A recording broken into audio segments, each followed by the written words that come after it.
Stop scrolling. I need you to hear this right now. Next week, not next month, not next year, next week, new driving rules go live across Australia. And if you are behind the wheel without knowing what has changed, you could be looking at a fine that hits over $1,000. Not for something dramatic, not for running a red light or drink driving, for something you probably do every single day without even thinking about it. And the worst part? There is no warning. No police officer tapping on your window. No second chance. Just a camera, an algorithm, and a penalty notice arriving at your home days later with your name on it. So before you get in your car tomorrow morning, stay right here. Because by the end of this video, you are going to know exactly what has changed, what it costs if you get it wrong, and precisely what you need to do to protect yourself. Welcome to AU Driving Insider, Australia's home for straight-talking, no-nonsense driving updates that actually matter. If this is your first time here, hit subscribe and tap the bell right now. We cover the rules, the fines, the loopholes, and the changes before they catch you out. And today's video is one of the most important we have ever made. Let us get straight into it. So why is all of this happening right now? Why this sudden, sweeping overhaul of Australia's road rules? The answer is a number, and it is a confronting one. In 2025, Australia recorded over 1,200 road fatalities. 1,200. That is families destroyed. That is kids who lost parents. That is communities that will never be the same. And when authorities analyzed the data, when they looked at what was actually causing these deaths, three things came up again and again. Mobile phone use, speeding in built-up areas, and distracted driving. The government looked at those numbers and made a clear decision. The warnings are over. The leniency is gone. From next week, the rules are stricter, the cameras are smarter, and the fines are bigger than they have ever been. And the enforcement is fully automated, which means there is no human discretion anymore. No, I will let you off with a warning this time. Just the rule, the camera, and the fine. Let us talk about what that automated enforcement actually looks like, because this is the part that most Australians still do not fully understand. The new generation of cameras being deployed across Australian roads are not the basic speed cameras you grew up knowing. These are AI-powered systems that use high-resolution imaging and machine learning to see directly through your windshield. They can detect whether you are holding a phone, whether it is sitting on your lap, whether your seatbelt is fastened correctly, whether you are touching a device that is not properly mounted. And they operate 24 hours a day, 7 days a week, in all weather, in all light conditions. The ACT was first to go fully live with AI seatbelt enforcement cameras in late 2025, and the system immediately started issuing real fines with zero grace period. Now that technology is expanding into more states and more offense types, more cameras, faster processing, and fines that arrive in your letterbox within days of the offense being detected. Here is the thing that really gets people, and I want you to feel the weight of this. A delivery driver in Sydney recently shared his story. He was stopped at a red light. Traffic was not moving. He reached down and briefly touched his phone. Not to call anyone, not to text.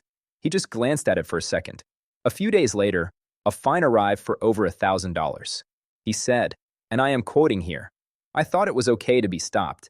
I had no idea." And that story is not unique. A woman in Adelaide described nearly losing her license for what she thought was a minor mistake. These are everyday Australians. People who consider themselves careful, responsible drivers. And they got caught because the rules have changed and nobody told them clearly enough. That is exactly why AU Driving Insider exists.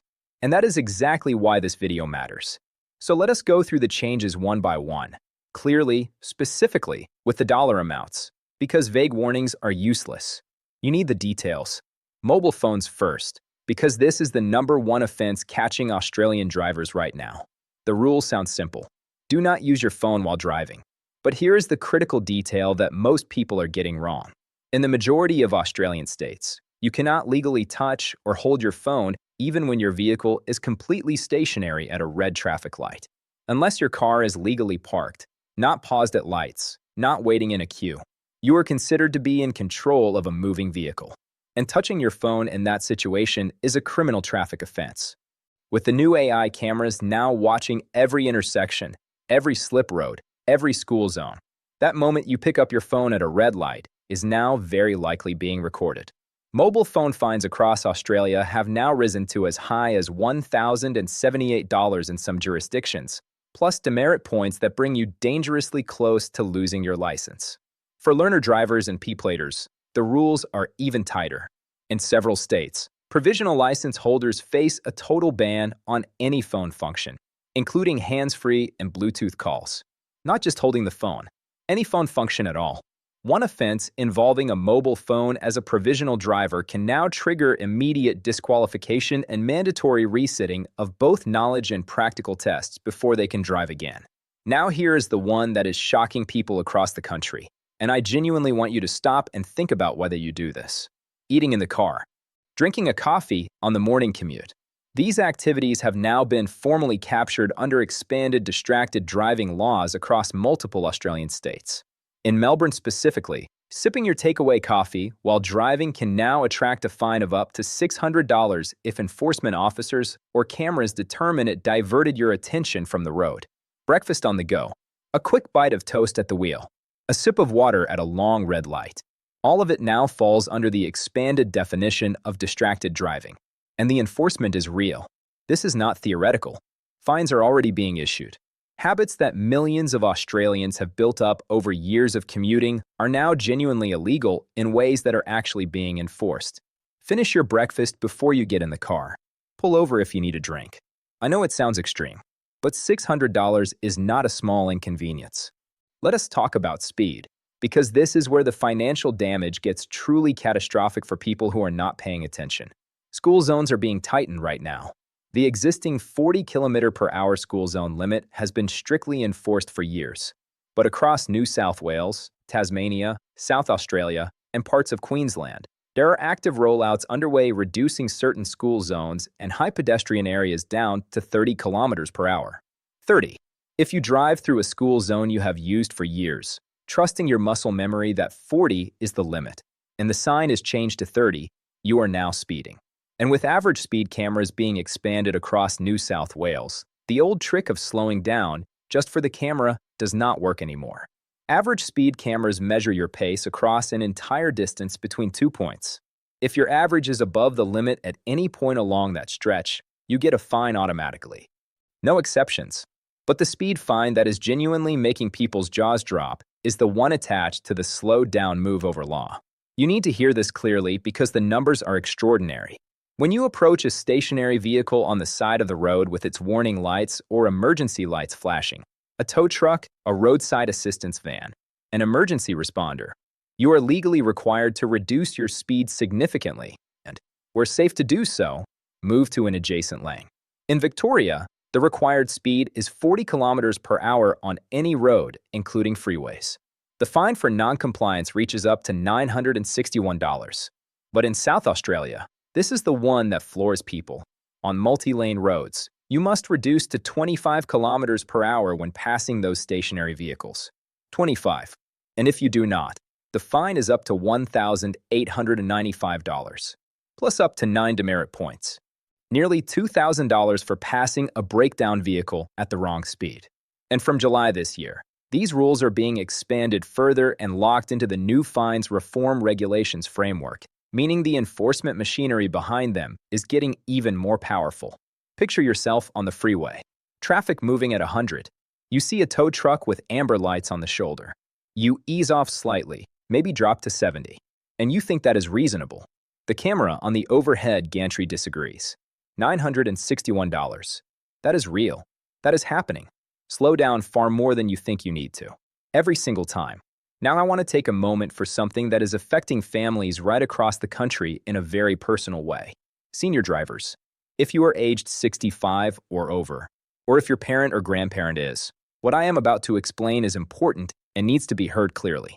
From January 2026, Australia has implemented a national framework for senior driver health assessments that represents the biggest change to older driver licensing in decades.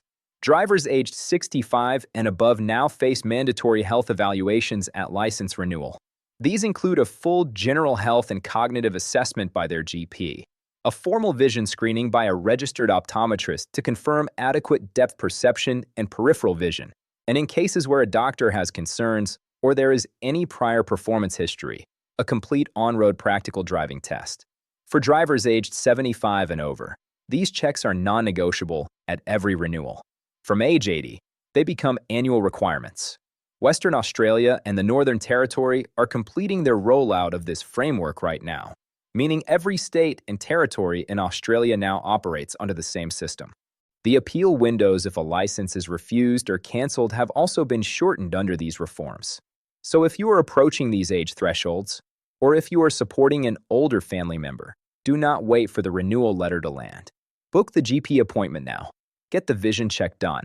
If there is any uncertainty about the on-road component, speak to a driving instructor who specializes in mature age assessments.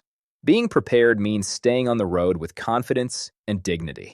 Being unprepared means scrambling against a short appeal deadline and potentially losing the independence that comes with being able to drive.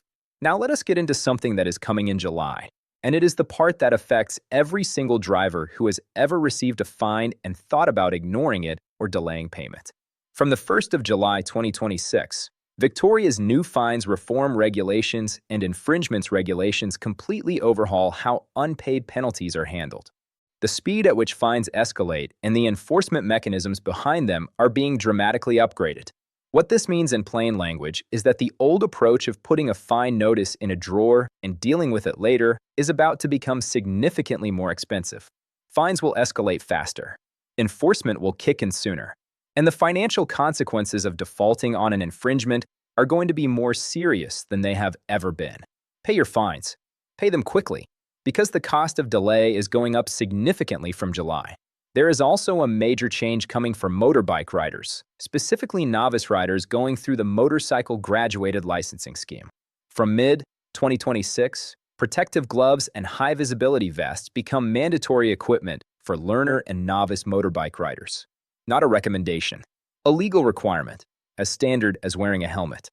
If you're a new rider, or if someone in your household is just getting their motorbike license, that gear needs to be purchased and ready before the deadline arrives. Being caught without it means being non-compliant with your license conditions, and the consequences of that are not minor. And there is one final change that applies to every driver on every Australian road regardless of your age, your experience, or how long you have had your license. From this year, if you are involved in any accident that causes injury or property damage, mandatory drug and alcohol testing is now standard. Not if you appear impaired. Not if the police suspect something. Regardless of fault, if there is a collision and you are one of the drivers, you will be tested. Results feed into state traffic databases and are used to track and flag repeat offenders. The social calculus around having a couple of drinks at dinner and then driving home, even if you are comfortably within the legal limit, has changed. Because if anything goes wrong on that drive home, the testing is now automatic. So let us bring this all together. Because the goal of everything we do here at AU Driving Insider is not to scare you. It is to arm you. Information is the difference between a $500 fine and a fine-free week. So here is what you need to do before you drive tomorrow.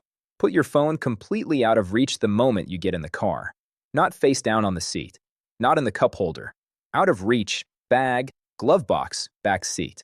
The AI cameras are watching intersections, not just highways. The moment you touch that phone at a red light is the moment the fine begins. Eat your breakfast before you leave. Finish your coffee at home or at a cafe. The new distracted driving enforcement is real and active. Do not give a camera a reason to flag your vehicle.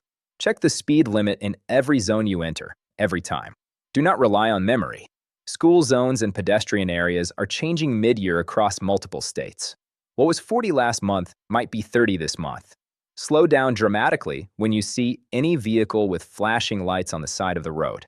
Default to well below 40 kilometers per hour in Victoria and NSW. Default to 25 in South Australia on multi-lane roads. Err on the side of far too slow. The fines for getting this wrong are genuinely life-disrupting amounts of money. If you are 65 or over, or if a family member is approaching that age, start the health assessment process now. Do not wait for a renewal letter. Be proactive. And if you have any outstanding fines sitting in a drawer somewhere, in Victoria especially, pay them before July, because the cost of ignoring them is about to increase significantly. This is what AU Driving Insider is here for, not to read you a list of government announcements, to break it down in plain language, connect it to your daily life, and make sure you never get caught out by a rule you should have known about. That is our promise to you every single week. Now here is what I am asking you to do right now. Share this video. Genuinely. Send it to your partner, your parents, your kids on their P plates, your mates in the group chat. There is someone in your life who drives in Australia and has not seen this. And this video could save them from a fine they cannot afford or a disqualification they did not see coming. That kind of impact, one share, one person warned, matters more to us than any algorithm. Drop a comment below and tell me, which rule surprised you the most? Was it the coffee fine, the 25 km/h rule in South Australia, the phone rule at traffic lights? I want to know, and I will reply to as many of you as I can. Like this video if it helped you today. Subscribe to AU Driving Insider if you are not already here. We are on your side. Every rule, every update, every week. Stay safe out there. Drive smart. And I will see you in the next one.